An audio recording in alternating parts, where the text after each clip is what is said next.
प्रधानमंत्री जी की सैकड़ों बार थपथपाई गई मेज के बीच अंतरिम बजट पेश किया गया और बड़े बड़े दावे किए गए।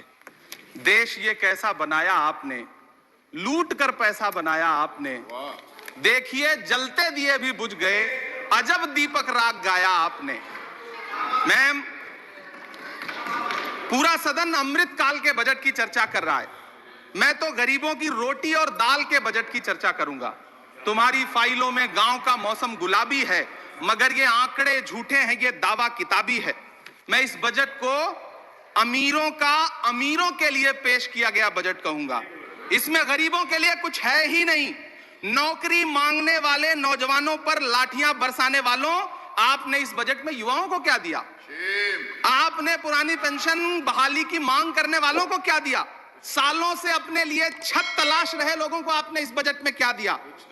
और फिर आपको पूरी उम्मीद है कि पूरा देश आपके इस पेश किए गए बजट पे लहालोट हो जाए, तालियां पीटे, मंगल गान गाए। कैसे संभव है? मैं सदन में खड़ा होकर के इस बजट पे चर्चा करते हुए कहना चाहता हूं कि इस बजट में फुटपाथ पर रहने वाले, छप्परों में रहने वाले, झुग्गियों में रहने वालों के लिए क्या है, उनके लिए क्या है? जो प्रधानमंत्री के किए गए वायदों की बाट जोह रहे हैं।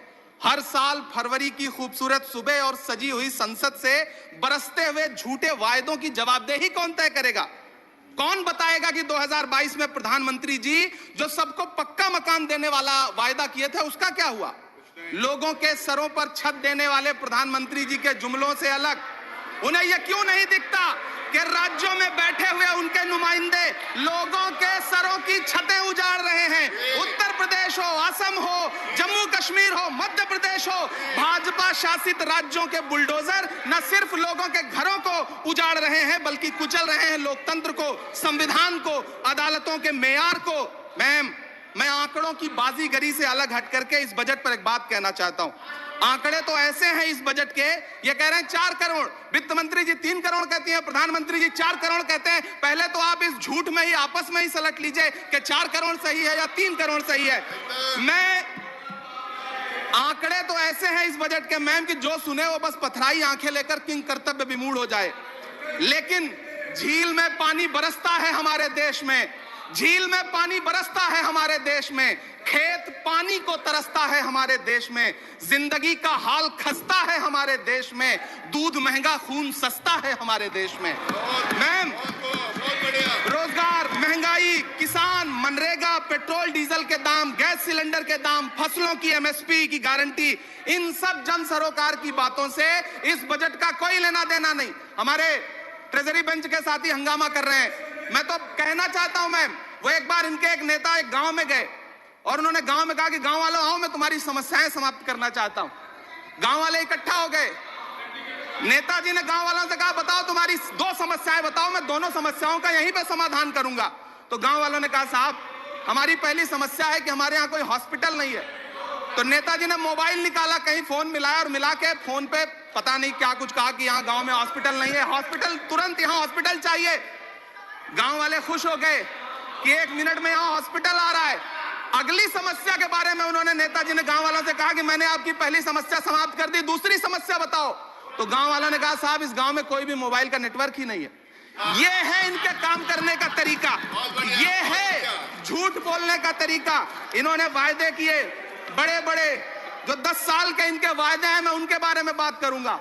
वायदों से ज्यादा इनके नारों पे बात करूंगा। पहला नारा था बहुत हुई महंगाई की मार, अब की बार मोदी सरकार। आइए इस नारे की समीक्षा करते हैं। पेट्रोल, डीजल, गैस, ये तो बड़ी बड़ी बातें हैं। आटा, चावल, दूध, दही, पनीर, छाछ, सब चीज पे जीएसटी।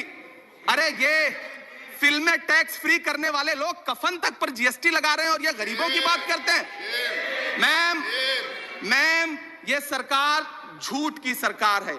ये सरकार के जितने दावे हैं सब खोखले हैं। आज प्रधानमंत्री जी कह रहे थे सबका साथ सबका विकास। ये कैसा सबका साथ सबका विकास है कि मौलाना आजाद नेशनल फेलोशिप आपने बंद कर दी, आपने माइनॉरिटी डिपार्टमेंट का बजट घटा दिया। आप कह रहे हैं सबका साथ सबका विकास। आप बात करते हैं बेटी बचाओ बेटी पढ़ाओ। हमारी आंखें हाथरस से लेकर कठुआ से लेकर के और देश की जंतर मंतर की सड़क वो देख रहे हैं। जब हमारी ओलंपिक पदक लाने वाली बेटियों को प्रधानमंत्री की चौखट पे अपना मेडल रख देना पड़ रहा है, इससे शर्मनाक क्या हो सकता है? मैम, कृषि विकास दर जो 2014 में 4.6% थी, इस वर्ष गिरकर 1.8 कैसे हो गई? क्यों हर दिन 31 किसान आत्महत्या करने को मजबूर हैं? ये सरकार उन पर क्यों बात नहीं करती? कीमत तो बहुत बढ़ गई शहरों में धान की, लेकिन विदा ना हो सकी बेटी किसान की। मौका मिला तो लोगों ने कुर्सी के वास्ते तस्वीर ही बिगाड़ दी हिंदुस्तान की, और आज बड़ी बड़ी बातें कर रहे हैं। मैं यहां पर आपसे खड़ा होकर के मैं अंत में इतना कहना चाह रहा हूं कि वित्त मंत्री जी ने बजट में ट्रेनों के डिब्बे को वंदे भारत कोच में बदलने का एक प्रस्ताव रखा अपने भाषण में। ठीक है, ये सुनने में कानों को बहुत अच्छा लगता है, लेकिन मैम, ये सरकार ट्रेनों की सुरक्षा के बुनियादी मुद्दों पर एक शब्द नहीं बोलना चाहती। बालासोर हादसे में घायल हुए लोगों की चिता की राख अभी तक ठंडी नहीं हुई है। वंदे भारत के वीडियो पोस्ट करने वाली ये सरकार कभी भारत की जनरल डिब्बों की, रेलवे के स्लीपर क्लास डिब्बों की वीडियो अगर पोस्ट करे ट्विटर पे, तब समझ में आए।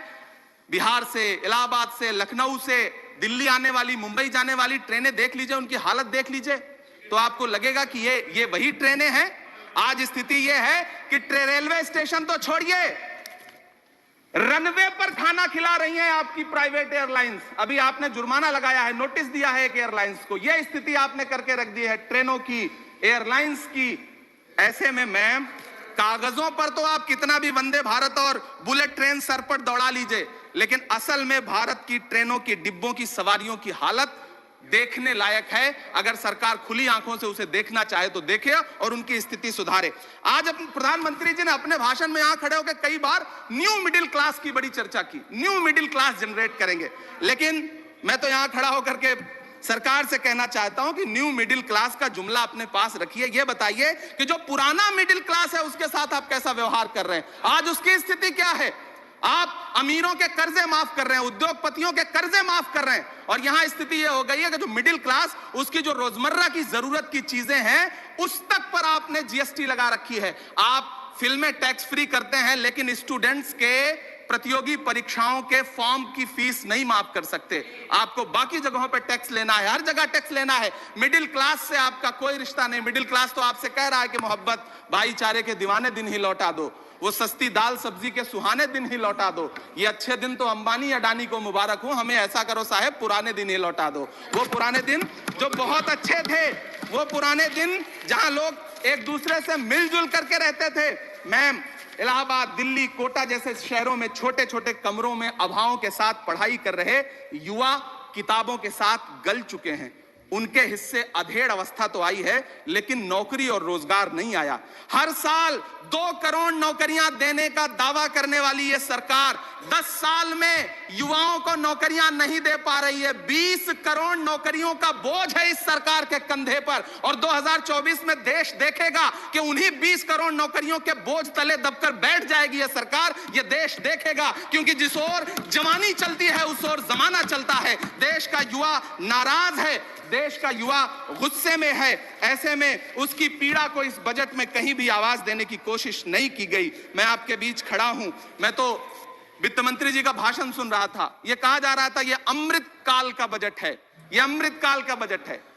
यह कौन सा बजट है यह बाद में तय होगा, लेकिन मैं इतना जानता हूं कि यह इस सरकार का अंतिम बजट है, आखिरी बजट है। इसके बाद न्याय का बजट पेश होगा, जिसकी चर्चा राहुल गांधी जी पूरे देश में कर रहे हैं। न्याय का बजट, न्याय महिलाओं के लिए, युवाओं के लिए, सामाजिक न्याय की बात जिसकी चर्चा पूरे देश में राहुल गांधी जी कर रहे हैं, वो न्याय का बजट पेश होगा अगली बार। ये इस सरकार का अंतिम बजट है, अंतिम बजट है। अमृतकाल में गरीबों की रोटी और दाल के लिए इस बजट में कोई प्राविधान नहीं है, कोई चर्चा नहीं है। बहुत